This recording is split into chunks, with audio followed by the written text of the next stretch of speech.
There are points where organisations tend to take time to reflect on the past and the future.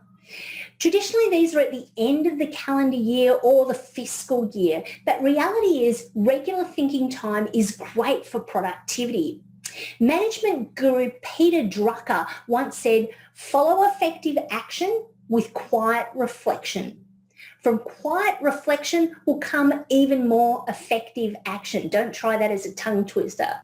In a world of 24/7 on, we often don't make the time to reflect and observe our experiences, decisions, and interactions.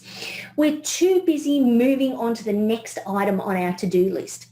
It's very easy to be busy all the time, but taking time to reflect and think encourages our mind to pause amid the busyness of our day and examine what we've learned. But don't just take my word for it. Warren Buffett, CEO of Berkshire Hathaway, and Bill Gates both make regular structured time to sit and think. Whilst many of us may not oversee global organisations, making time to think provides the mind with the opportunity to disconnect from the busyness and provide a framework to push the reset button in readiness for what's next. Do you schedule regular think time?